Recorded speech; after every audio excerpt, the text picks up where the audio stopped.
What's up, guys? It's Daz here, but you don't really care as we have now made it all the way to Eldin.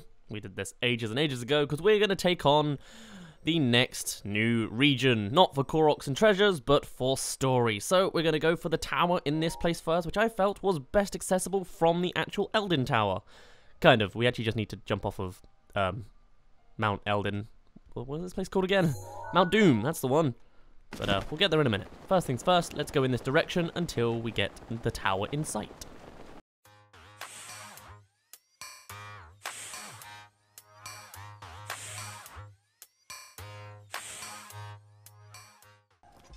Alright, here we are. You can see there is the tower we're going for right there.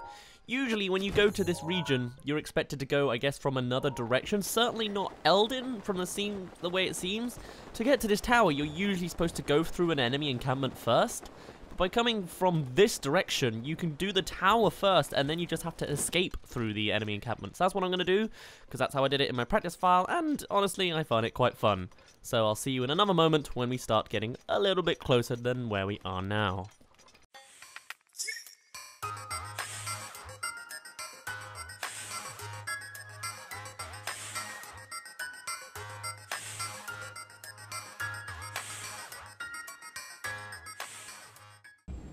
So yeah, it's literally that easy.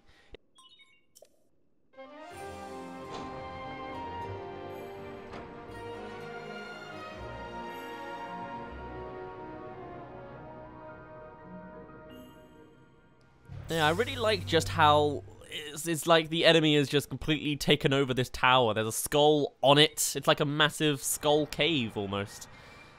It also means you can't fly directly into that mysterious foggy forest up north, but oh well.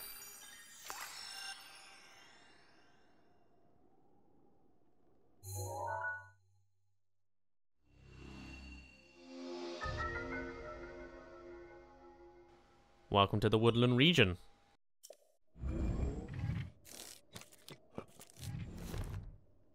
Now then, now that we're here, we're going to go directly to the Great Hyrule Forest, as it's called, because this is where our story is going to take place. There's this whole region around it that we're not going to go to just yet. Instead, we're going to go and take the path off the right and then towards it. First, though, I've got to fight my way down this enemy encampment.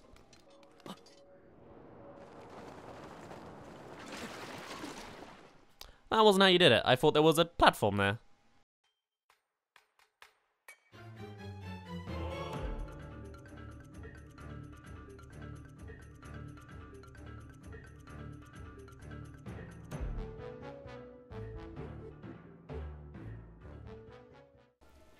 Right, and I think that's me done for treasures here for now. Might come back later, but really, at this point, I'd be going way out of my way to get the treasure, so I'd rather just hop onto this path here, and we'll make our way up to the forest now.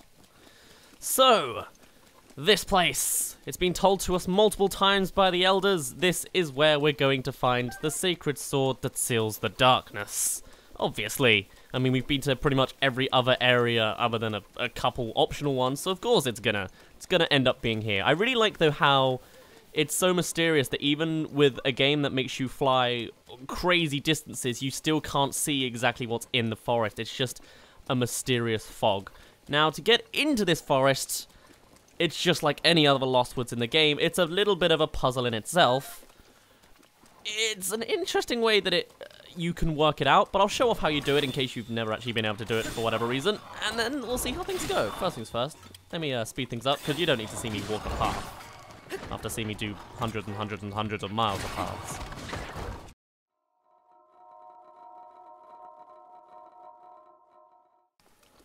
Alright, so here we are at the entrance of this place, and you'll notice it suddenly gets very misty and mysterious. Mysterious. At this point, you need to be observant. Welcome to the Lost Woods. Now, you'll notice there's a torch here that needs to be lit. Let's light it with fire arrows we actually have now. Really not an option? Come on, light.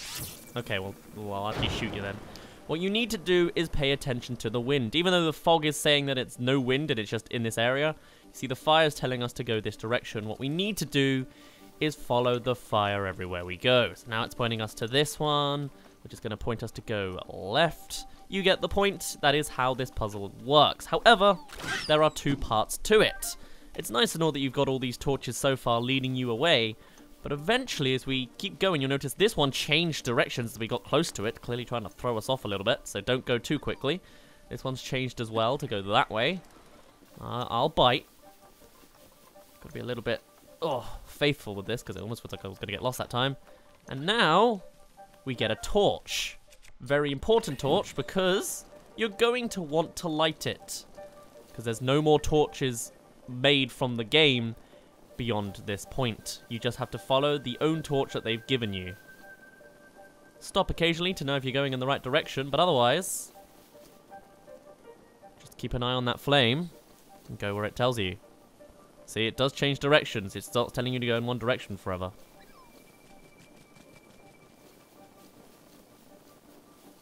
I really like the music here, though. It's just a basic, like, mysterious sort of thing, but I like it. It's not necessarily scary, but it has got that tone of, like, you have complete lostness, I guess.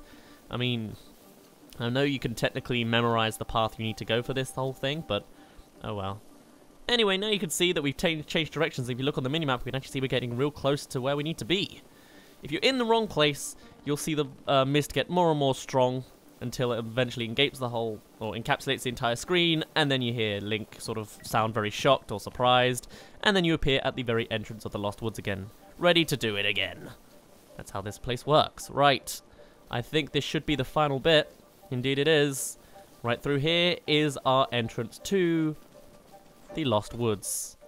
Also known as, or I guess hiding away, when the name comes up in just a moment. That's not going to help me get there any faster. You'll notice the mist should slowly start fading away. There's no more of those mysterious fairy blobs. And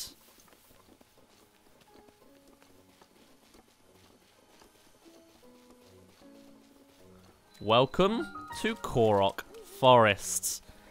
The place of low frame rates. And with all of that,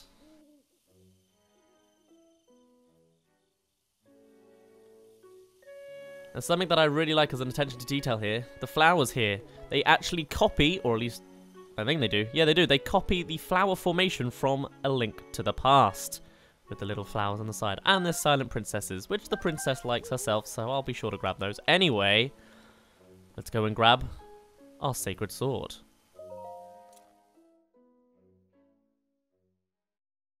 Link, you are our final hope. The fate of Hyrule rests with you.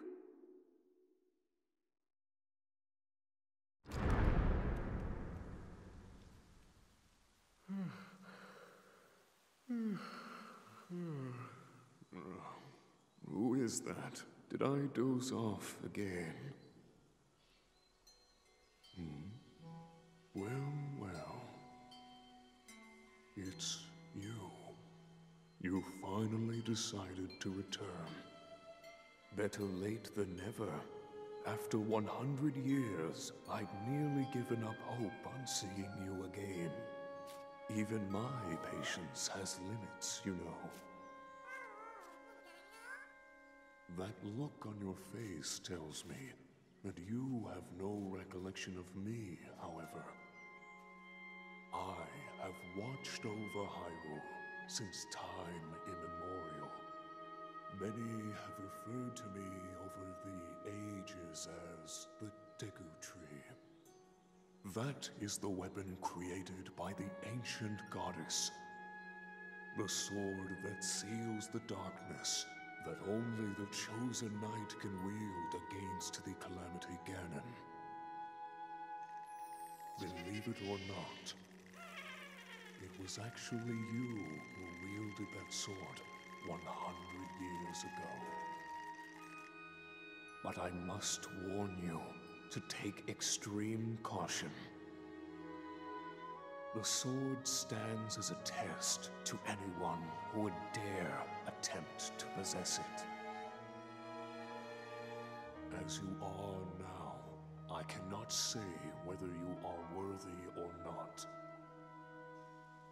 If you sought to free the sword in any sort of weakened state, you would surely lose your life where you stand.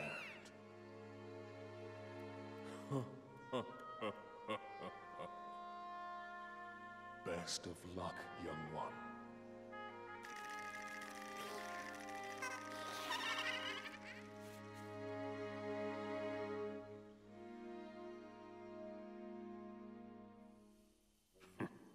If you hope to pull the sword from its resting place, you must use your true strength.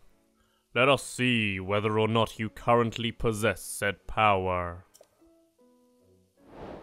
The Hero's Sword. Your strength is determined by how many hearts you have. I might want to heal. You know what? Yeah, well, let's see. If it fails, then at least we'll get some more dialogue. We'll see how it goes.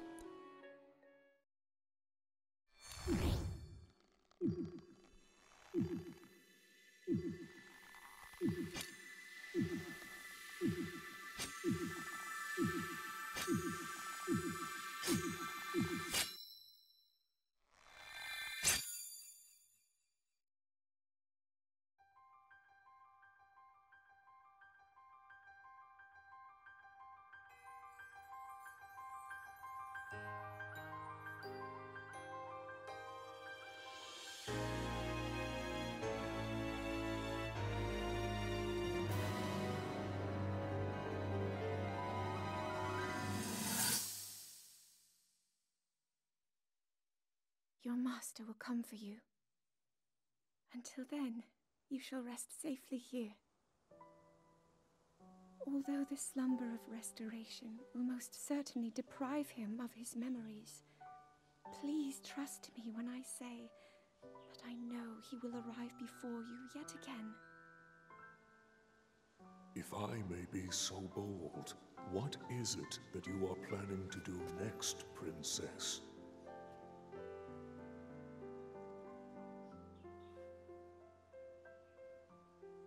The Master Sword.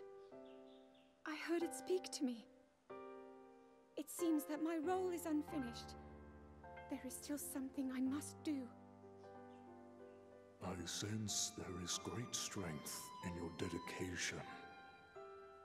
Great Dekutri, I ask of you, when he returns, can you please relay this message?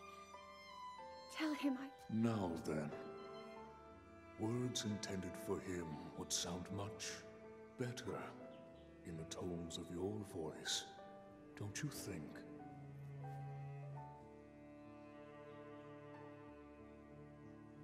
Yes.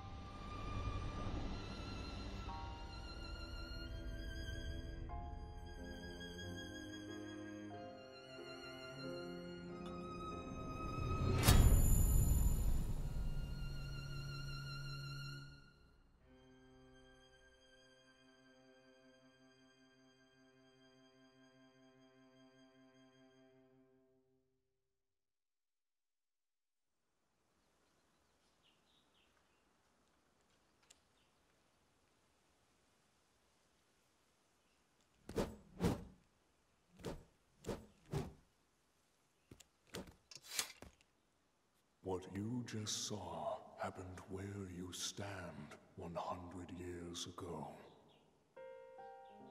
After you were separated from the sword, the princess thought to bring it here, where she knew that it would be safe under my watch. She continues to fight, trapped deep within the confines of Hyrule Castle. Her heart cascades with faith that you will return. She has a smile like the sun. I would do much to feel its warmth upon me once again.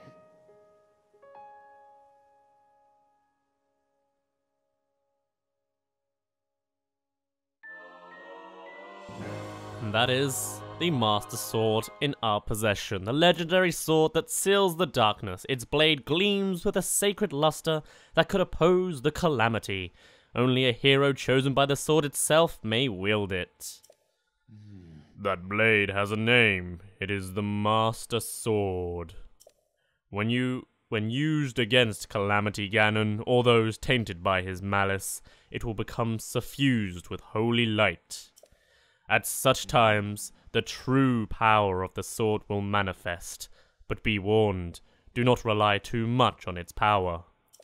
If you wield it without need, its power will be exhausted, and it will no longer be of use to you. Should this happen, you must await for the sword to recover. It was your partner a century ago. Use it with care, and wield it bravely for the one who waits for you. Alright, and that is the hero's sword done! With this, we now have the strongest weapon in the game, but it does get exhausted and occasionally disappears out of our possession until it comes back restored. Alright, now, we're in the Woodland region. We do have things we still can do. First things first, I need to do it. No, I don't need to do a little bit of exploring. Over in KOROK Forest is Hestu's home, so naturally, we must go say hi to the guy. Shakala! It's you, we meet again! What's with the silent treatment? Don't you remember me? I'm the musician of the KOROK Forest, Hestu! I'm impressed you found your way through the lost woods and made it here. So, you have brought me any Korok seeds? I sure hope so! If you'll return my lost Korok seeds to me, I'll expand the size of your inventory. Which stash do you want another slot in? Now that we have Hestu in the forest, we can get all of the last upgrades he gives us, especially because we have 575 Korok seeds. So, give me a moment. We got a bit of a dance montage coming on.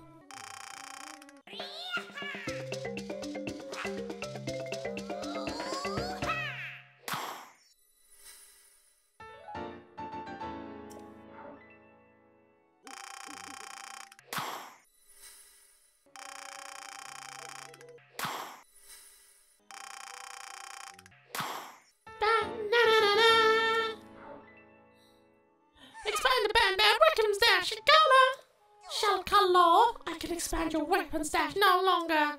Sorry.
Shakala, you've enlarged all of your stashes.